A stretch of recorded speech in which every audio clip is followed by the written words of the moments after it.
Hello friends, నమస్తే. Welcome back to power of మంచి ఆస్ట్రోవర్. Wish you happy Ramzan.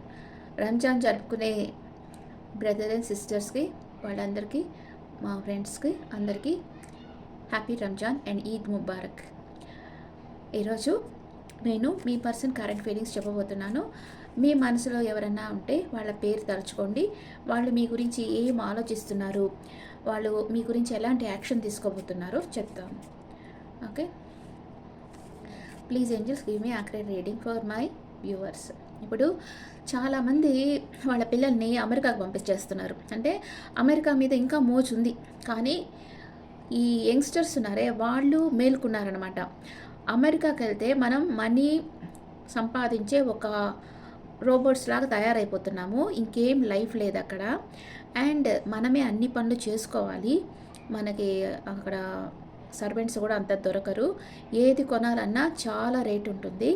ఇవన్నీ తెలుసుకున్నారు. అక్కడికి వెళ్తే మీ పేరెంట్స్తో, మీ రిలేటివ్స్తో ఏమీ టచ్ లేకుండా పోతుంది. అందుకని చాలామంది ఇప్పుడు అమెరికా అబ్బాయిని రిజెక్ట్ చేసేస్తూ ఉన్నారు. అది చాలా మంచిది, నిజమే. అక్కడికి వెళ్తే అసలు లైఫే ఉండదు. మీ పేరెంట్స్ ఇక్కడ లాస్ట్ మినిట్స్లో వాళ్ళని చూసుకునే దానికి మనుషులు లేక ఒక అనాథల్లాగా పోతూ ఉన్నారు. చాలామంది నేను చూశాను అట్లాగా. ఇప్పుడు కెనడా, లండన్, అమెరికాలో ఉండేవాళ్ళు సడన్గా రాలేరు. వస్తే మళ్ళీ వీసా దొరకదో అనే ఒక భయం వాళ్ళకి. అందుకని వాళ్ళు వచ్చేదానికి కొంచెం ఇబ్బంది పడతారు. అలాంటప్పుడు ఇక్కడ పేరెంట్స్ ఎవ్వరూ లేకుండా ఒక లోన్లీ ఫీల్ అయ్యి ఒక మానసిక క్షోభతో చనిపోతూ ఉన్నారు. ఇదంతా అవసరమా? కానీ ఒక కాలంలో ఆ పేరెంట్సే ఇష్టపడి వాళ్ళని ఫారెన్కి పంపించి గ్రేట్గా చెప్పుకునేవాళ్ళు. మా పిల్లలు అమెరికాలో ఉన్నారు, మా పిల్లలు జపాన్లో, లండన్లో, ఆస్ట్రేలియాలో ఉన్నారని చెప్పుకునేవాళ్ళు. కానీ వాళ్ళ లాస్ట్ స్టేజ్లో ఎవ్వరూ లేకుండా ఒక అనాథల్లా ఎప్పుడు వీడియో కాల్స్లో మాట్లాడుకోవడం, హాయ్ బాయ్ అంతే. అది లైఫ్ కాదు కదా. అందుకని చెప్తున్నా, మీరు వెళ్ళాలనుకుంటే ఫ్యామిలీతో పాటు వెళ్ళి బాగా అన్ని ప్లేసులు చూసేసి రండి, వరల్డ్ టూర్కి వెళ్ళేసి రండి. కానీ అందరు కలిసి ఉండేదానికి ట్రై చేయండి. అప్పుడే మనం హ్యాపీగా ఉండగలం. అంతేగాని వాళ్ళొక దగ్గర, మీరొక దగ్గర ఇట్లా ఉంటే అది లైఫ్ కాదు కదా, ఫుల్ఫిల్గా ఉండదు. ఎప్పుడూ ఒక ఇన్సెక్యూర్ ఫీలింగ్ ఉంటుంది. వాళ్ళకి ఉంటుంది, మీకు ఉంటుంది, పేరెంట్స్కి ఉంటుంది, పిల్లలకి ఉంటుంది. ఇది నా ఒపీనియన్. మీ ఒపీనియన్స్ ఏంటో నాకు కమెంట్స్లో పెట్టండి. Okay okay what is your partner present situation? What is your partner present situation? Please angels give me accurate reading for my viewers. The moon card వచ్చినారు. ఏదో మనసులో పెట్టుకో ఉన్నారు, భయపడతా ఉన్నారు, మీతో చెప్పేదానికి బాధపడతా ఉన్నారు. ఏదో ఒక సీక్రెట్ మీ పార్ట్నర్ మనసులో ఉంది, కానీ అది మీతో చెప్పేదానికి భయపడతా ఉన్నారు. అండ్ ఇంకా ఏమనుకుంటా ఉన్నారు? కింగ్ ఆఫ్ పెంటకల్స్ మీకు ఒక సాలిడ్ కమిట్మెంట్ ఇవ్వాలని అనుకుంటా ఉన్నారు. మీ పార్ట్నర్ వృషభం, కన్యా, మకర రాశి అయి ఉండొచ్చు, లేదా కర్కాటక రాశి అయి ఉండొచ్చు. ఓకే, అండ్ మీ గురించి మీ పార్ట్నర్ ఏమనుకుంటా ఉన్నారు? మిమ్మల్ని గమనిస్తూ ఉన్నారు. మీకే తెలియకుండా మిమ్మల్ని గమనిస్తూ ఉన్నారు. నెగిటివ్గా థింక్ చేస్తున్నారు మీ గురించి. ఒక అబ్సెషన్లో ఉన్నారు. మీ గురించి ఓవర్గా ఆలోచిస్తున్నారు. ఓకే, ఇంకా ఏమనుకుంటున్నారు మీ గురించి? ఫిజికల్ అట్రాక్షన్ స్ట్రాంగ్గా ఉంది. మీ పార్ట్నర్కి ఫిజికల్ అట్రాక్షన్ మీ మీద చాలా స్ట్రాంగ్గా ఉంది. మీరే తను ఎలాంటి పార్ట్నర్ రావాలి తన లైఫ్లో అనుకున్నారో అలాంటి పార్ట్నర్ మీరే అని మీ పార్ట్నర్ అనుకుంటున్నారు. తన విష్ ఫుల్ఫిల్మెంట్ మీరే అనుకుంటున్నారు. ఎమోషనల్ అప్సెట్లో ఉన్నారు. అంటే మీరు తను పట్టించుకోవటం లేదు అని ఎమోషనల్ అప్సెట్లో ఉన్నారు. మీరేమనుకుంటున్నారు మీ పార్ట్నర్ గురించి? మీరు మీ పార్ట్నర్ని చాలా మిస్ అవుతూ ఉన్నారు. ఓకే, తన మీద చాలా ప్రేమ ఉంది, కానీ మీరు చెప్పటం లేదు. తనతో రీయూనియన్ కావాలని కోరుకుంటా ఉన్నారు. అండ్ తనతో కమ్యూనికేషన్ కావాలని కోరుకుంటా ఉన్నారు. ఓకే, మీరు మీ పార్ట్నర్ని చాలా ప్రేమిస్తున్నారు. తనతో రీయూనియన్ కావాలని కోరుకుంటున్నారు. తనతో కమ్యూనికేషన్ కావాలని కోరుకుంటున్నారు. తనతో చాలా మిస్ అవుతూ ఉన్నారు. అంటే మీ మధ్య ఏదో గొడవ వచ్చింది, మీరు కావాలని మీ పార్ట్నర్ని బ్లాక్ చేసేసారు. కానీ మీ పార్ట్నర్ మీద మీకు ప్రేమ ఏమాత్రం తగ్గలేదు. తనతో రీయూనియన్ కావాలి, తనతో మాట్లాడాలి, ఒక ఆర్గ్యుమెంట్ అన్నా వేసుకోవాలి, అది కూడా ఒక కాన్వర్సేషనే కదా. అట్లన్నా సరే మీ పార్ట్నర్తో మాట్లాడాలని మీరు అనుకుంటా ఉన్నారు. మీ పార్ట్నర్కి మీ మీద ఫిజికల్ అట్రాక్షన్ ఉంది, మీరు మాట్లాడటం లేదనే బాధ ఉంది, ఒక ఎమోషనల్ అప్సెట్లో ఉన్నారు, కానీ మీ గురించి ఓవర్ అబ్సెషన్లో ఉన్నారు. ఇంకా మీ పార్ట్నర్ మీ గురించి ఏమనుకుంటున్నారు, మీతో ఆర్గ్యూ చేయాలనుకుంటున్నారు. ఎందుకు నువ్వు నాతో మాట్లాడటం లేదు, ఎందుకు నీ మనసులోనే పెట్టుకున్నావు, మాట్లాడు అని మిమ్మల్ని అడగాలి అనుకుంటున్నారు. మీకు తన ప్రేమను ఇవ్వాలనుకుంటున్నారు. మీ పార్ట్నర్ మీకంటే యంగ్స్టర్ అయి ఉండొచ్చు. అండ్ ఇది వచ్చి కొంచెం రోజులు ఉండే ప్రేమే ఉంటుంది, ఎందుకంటే పేజ్ ఆఫ్ కప్స్ వస్తూ ఉంది కాబట్టి కొన్ని రోజులే మీతో మాట్లాడేసి మేబీ వెళ్ళిపోయేటట్లున్నారు. కానీ ఇక్కడ వీల్ ఆఫ్ ఫార్చ్యూన్ వస్తూ ఉంది. వీల్ ఆఫ్ ఫార్చ్యూన్ అంటే మీ ఇద్దరి మధ్య రుణానుబంధం అనేది ఉంది. ఓకే, మీరిద్దరూ లీగల్గా మ్యారేజ్ చేసుకోవాలని మీ పార్ట్నర్ అనుకుంటా ఉన్నారు.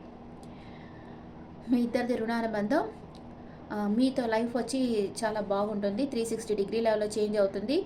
అండ్ మిమ్మల్ని లీగల్గా మ్యారేజ్ చేసుకోవాలని మీ పార్ట్నర్ అనుకుంటున్నారు.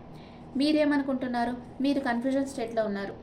మీ పార్ట్నర్ని ఇన్వైట్ చేస్తే తను మీతో ప్రేమగా ఉంటారా లేదా ఇంకెవరన్నా తన లైఫ్లోకి రాగానే వెళ్ళిపోతారా అని ఆలోచిస్తూ ఉన్నారు. తెలియదు కదా. అంటే మీ పార్ట్నర్ ఫికిల్ మైండెడా అండ్ స్ట్రాంగ్ మైండెడా అనేది మీరు ఇప్పుడు పరిచయం అవుతారనుకోండి. ఎవరన్నా వాళ్ళ date of birth, time of birth తీసుకోండి. అది ఆస్ట్రాలజర్కి చూపించారంటే వాళ్ళు ఏ రాశి చూసి అది స్థిర రాశ, చర రాశ, ఉభయచర రాశ అని చెప్పమనండి. అది స్థిర రాశి అయితే వాళ్ళకి స్థిరమైన మనసు అనేది ఉంటుంది. అదే చర రాశి అనుకోండి ఫికిల్ మైండెడ్ ఉంటుంది. అదే ఉభయచర రాశి అనుకోండి ఆఫ్ అండ్ ఆన్ సిచ్యువేషన్ ఉంటుంది. అలాగనమాట డిఫరెంట్ టైప్స్ ఆఫ్ రాసులు ఉన్నాయి. అండ్ మేల్ రాశి, ఫీమేల్ రాశి చూసుకోండి. ఫీమేల్ రాశి కొన్ని రాసులు ఉంటాయి. మీ ఫీమేల్ రాశి అయితే మీ పార్ట్నర్ మీరు చెప్పిన మాట వింటారు, మేల్ రాశి అయితే మీ మాట వినరు. ఇన్నున్నాయన్నమాట ఆస్ట్రాలజీలో. ఓకే, మీరు ఇంకా మీ పార్ట్నర్ గురించి ఏమనుకుంటున్నారు, మీరు మీ పార్ట్నర్కి మీ ప్రేమను ఇవ్వాలనుకుంటున్నారు, కొంచెం గిల్టీ ఫీల్ అవుతూ ఉన్నారు, మీ పార్ట్నర్తో రీయూనియన్ కావాలని కోరుకుంటా ఉన్నారు, చాలా హార్డ్ వర్క్ చేస్తున్నారు, వన్ సైడ్ లవ్, మీరే మీ పార్ట్నర్ని ప్రేమిస్తూ ఉన్నారు. మీ పార్ట్నర్ మిమ్మల్ని ప్రేమించడం లేదు అనుకుంటున్నారు, కానీ మీ పార్ట్నర్ కూడా మిమ్మల్ని ప్రేమిస్తున్నారు, కానీ ఇప్పుడు తను మీతో ఓపెన్గా చెప్పడం లేదు. తన మనసులో అయితే మీ మీద ప్రేమ ఉంది, కానీ అది పేజ్ ఆఫ్ కప్స్ వచ్చింది కాబట్టి అది కొన్ని రోజులే ఉండేటట్లుగానే ఉంది. కానీ ఇక్కడ వీల్ ఆఫ్ ఫార్చ్యూన్ వచ్చినందువల్ల మీ ఇద్దరి మధ్య రుణానుబంధం అనేది ఉంది. ఓకే, ఇద్దరు ఏమనుకుంటా ఉన్నారు, ఇద్దరు మీ వర్క్ చేసుకుంటా ఉన్నారు. ఇక్కడ ఎవరితో మాట్లాడటం లేదు. మీ పార్ట్నర్ తన వర్క్ చేసుకుంటున్నారు, మీరు మీ వర్క్ చేసుకుంటా ఉన్నారు. జగిల్ అవుతా ఉన్నారు, మాట్లాడతామా వద్దా. ఇప్పుడు ఉగాది వచ్చింది, మొన్న ఉమెన్స్ డే, ఆ తర్వాత ఇట్లా ఏదో ఒక మంచి రోజు వచ్చినప్పుడు మాత్రం మీ పార్ట్నర్ మనసులో కొట్టుకుంటుంది అనమాట. మీతో మాట్లాడాలి, మీకు విష్ చేయాలని కొట్టుకుంటారనమాట. కానీ మీరు మీ పార్ట్నర్కి ఏం విష్ చేయకుండా అట్లా ఉండడం వల్ల తను కామ్ అయిపోతూ ఉంటారు. అట్లాగా అది ఇద్దరికీ ఉండాలి కదా, విష్ చేయాలి అని ఉండాలి కదా. ఇంకెవరన్నా వాళ్ళ లైఫ్ థర్డ్ పార్టీ వచ్చేసారంటే వాళ్ళు అసలు పట్టించుకోరు. మిమ్మల్ని పట్టించుకోవటం లేదంటే వాళ్ళ లైఫ్లో తప్పకుండా ఖచ్చితంగా థర్డ్ పార్టీ ఉంటారని అర్థం. Okay, what is your partner past, present, future? Me partner past, present, future. Me partner పాస్ట్లో మూవ్ ఆన్ అయిపోయారు మీ దగ్గర నుంచి. ప్రజెంట్ తన చుట్టూ ఉండే మనుషులతో ఒంటరి పోరాటం చేస్తూ ఉన్నారు. ఫ్యూచర్లో మీతో న్యూ బిగినింగ్ చేస్తారు. మీకోసం ఎంత రిస్క్ తీసుకున్నా రెడీ అయిపోతారు మీ పార్ట్నర్. మీరు పాస్ట్లో హై ప్రిస్టెస్ ఎనర్జీలో ఉండేరు. మీ మనసులో ఏదో ఒక అంటే క్లోజ్డ్ బుక్ అయిపోయారు. మీ పార్ట్నర్ మూవ్ ఆన్ అయిపోయిన తర్వాత మీరు ఎవరితో మాట్లాడకుండా క్లోజ్డ్ బుక్ అయిపోయారు. మీ ఎమోషన్స్ ఎవరితో షేర్ చేసుకోలేదు. అండ్ ఇప్పుడు వచ్చి ఈక్వల్ గివ్ అండ్ టేక్ ఉండాలి అనుకుంటున్నారు. And in future king of swords, action తీసుకోవాలి, మీ పార్ట్నర్తో ఎలాగైనా మాట్లాడాలి అనుకుంటారు. అండ్ ప్రెజెంట్ మూమెంట్ మీ పార్ట్నర్కి మీ మీద ప్రేమ ఉందా లేదా? ఉంది. మీ పార్ట్నర్ మీ లైఫ్లోకి అన్బ్లాక్ చేసేసి మీ లైఫ్లోకి వస్తారా రారా? వస్తారు. Queen of wands, physical attraction ఉంది. ఎన్ని రోజుల్లో వస్తారు మీ పార్ట్నర్ మీ లైఫ్లోకి? 2 నెంబర్ వచ్చింది. 2 hours, 2 days ఆర్ 2 weeksలో మీ పార్ట్నర్ మీ లైఫ్లోకి వస్తారు. మీ పార్ట్నర్ లైఫ్లో ఎవరో ఉన్నారు, మీ ఇద్దరి మధ్య డిఫరెన్స్ చూస్తూ ఉన్నారు, కానీ మిమ్మల్ని చూస్ చేసుకుంటారు మీ పార్ట్నర్. ఓకే, అండ్ మీ పార్ట్నర్ నెక్స్ట్ యాక్షన్ ఏం తీసుకోవాలనుకుంటున్నారు మీ గురించి? స్టక్ అయిపోయినారు మీ పార్ట్నర్. స్టక్ అయిపోయినారు, కన్ఫ్యూజన్ స్టేట్లో ఉన్నారు. ఏ యాక్షన్ తీసుకోవాలో తెలియటం లేదు. డే అండ్ నైట్ ఆలోచిస్తూ ఉన్నారు.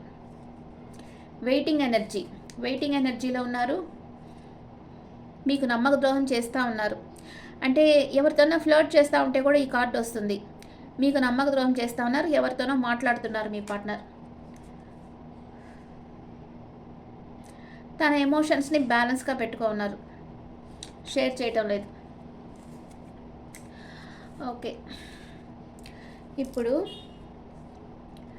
మీ పార్ట్నర్ ఇంకా మీతో ఏం చెప్పాలనుకుంటున్నారో చూస్తాం.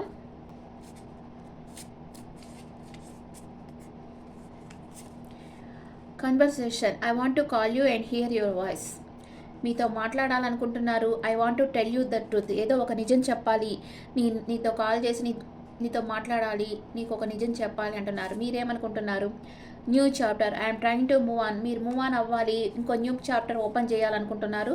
కానీ సోల్ కాంట్రాక్ట్,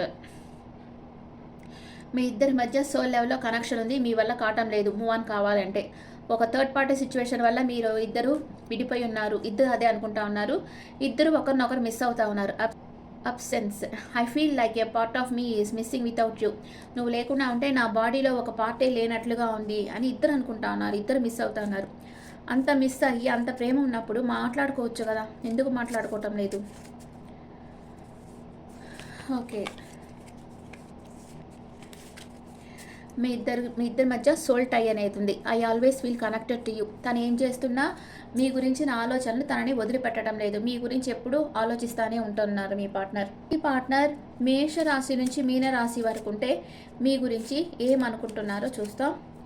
మీ పార్ట్నర్ మేషరాశి నుంచి మీనరాశి వరకు ఉంటే మీ గురించి ఏమనుకుంటున్నారు? మీ పార్ట్నర్ మేషరాశి అయితే family. I'm busy with other responsibilities, you need to accept it. నాకు చాలా బాధ్యతలు ఉన్నాయి, నువ్వు వాటిని అంగీకరించాల్సిందే అంటున్నారు. మీ పార్ట్నర్ వృషభ రాశి అయితే హార్ట్ బ్రేక్ అయింది. I hate myself for believing you again and again. మీ పార్ట్నర్కి హార్ట్ బ్రేక్ అయింది. నేను మళ్ళీ నమ్మి మోసపోతున్నాను అంటున్నారు. మీ పార్ట్నర్ మిథున రాశి అయితే don't seek financial help from మీ అంటున్నారు. తన దగ్గర నుంచి మనీ ఎక్స్పెక్ట్ చేయొద్దు అంటున్నారు. మీ పార్ట్నర్ కర్కాటక రాశి అయితే సపరేషన్లో ఉన్నారు. Difficult to cope up with your attitude. నీ యాటిట్యూడ్ నేను భరించలేను అని సపరేషన్లో ఉన్నారు. మీ పార్ట్నర్ సింహరాశి అయితే travel. Let's go on a long drive to be lost with each other. మీతో కలిసి లాంగ్ డిస్టెన్స్ ట్రావెల్ చేయాలనుకుంటా ఉన్నారు. మీ పార్ట్నర్ కన్యా రాశి అయితే fortunate. I'm the luckiest person, thank you for coming in my life అంటున్నారు. మీ పార్ట్నర్ తులా రాశి అయితే fresh start. I'm in love with you, will you be mine అని అడుగుతున్నారు.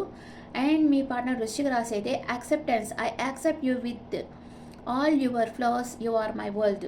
నీ తప్పులన్నిటితో నేను నిన్ను ప్రేమిస్తున్నాను, నువ్వే నా ప్రపంచం అంటున్నారు. ఇక్కడ తులారాశికి I'm in love with you, will you be mine. నేను నీతో ప్రేమలో ఉన్నాను, నువ్వు నా దాని అవుతావా అని అడుగుతున్నారు. అండ్ ధనుసు రాశి వాళ్ళు your friends are jealous with our relation, beware. మీ ఫ్రెండ్స్ మన రిలేషన్ గురించి జలస్ ఫీల్ అవుతున్నారు, జాగ్రత్తగా ఉండని చెప్తున్నారు. మీ పార్ట్నర్ మకర రాశి అయితే deeply hurt. You not only broke my trust but also me. నువ్వు నా నమ్మకాన్ని ఇది చేయలేదు, నన్ను కూడా నువ్వు చాలా బాధ పెట్టావు అంటున్నారు. మీ పార్ట్నర్ కుంభరాశి అయితే leisure. Looking at you talking to is greatest enjoyment for me. నిన్ను చూస్తా నీతో మాట్లాడుతుంటే నాకు చాలా హ్యాపీగా ఉంటుంది అంటున్నారు. మీ పార్ట్నర్ మీన రాశి అయితే communication. I love your voice, I can talk with you day and night. నీ వాయిస్ అంటే నాకు ఇష్టం, అందుకే నీతో ఎప్పుడు మాట్లాడాలనుకుంటున్నాను అని అంటున్నారు. Okay friends, this the reading for all science. Me partner మిమ్మల్ని చాలా ప్రేమిస్తున్నారు, మీ దగ్గరికి రావాలనుకుంటా ఉన్నారు. అండ్ మీ ఎందుకంటే సోల్ టై ఉంది మీ ఇద్దరి మధ్య. సోల్ లెవెల్లో మీ పర్సన్ మీతో కలుస్తున్నారు. అండ్ త్వరలోనే మీ పర్సన్ మీ దగ్గరికి రాబోతూ ఉన్నారు. మీరు ఎక్కడ రిజెక్ట్ చేస్తారో, తన థర్డ్ పార్టీలో ఉండడం వల్ల మీరు తనతో మాట్లాడరేమో అని భయపడతా ఉన్నారు. థర్డ్ పార్టీని వదిలేసి వస్తేనే మీరు యాక్సెప్ట్ చేయండి, లేకపోతే వద్దు. రెండు బోట్లలో కాలు పెట్టాలంటే వీలు కాదు. ఓకే, లైఫ్ స్పాయిల్ అవుతుంది. అలాంటి వాళ్ళని ఫికిల్ మైండ్ మీ లైఫ్లోకి ఇంకా ఇన్వైట్ చేయకుండా ఉండడమే మంచిది. ఓకే, ఇప్పుడు యూనివర్స్ని ప్రేయర్ చేయండి. Universe please send me true and honest partner in my life. నిజాయితీగా హానెస్ట్గా ఉండేవాళ్ళని నా లైఫ్లోకి సెండ్ చెయ్యి అని యూనివర్స్ మీరు ప్రే చేయండి. Okay friends, this the reading for all science. ఈ రీడింగ్ మీకు నచ్చితే నా ఛానల్ లైక్ చేయండి, షేర్ చేయండి, నోటిఫికేషన్ బెల్ ఐకాన్ క్లిక్ చేయండి. అండ్ మీకు పర్సనల్ రీడింగ్ కావాలంటే మీ డీటెయిల్స్ నాకు వాట్సాప్ చేయండి. అండ్ టెరెట్ కార్డ్ క్లాసెస్ కావాలన్నా కూడా నన్ను కాంటాక్ట్ అవ్వండి. This is general reading. And me opinions నా కమెంట్స్లో పెట్టండి. Thank you.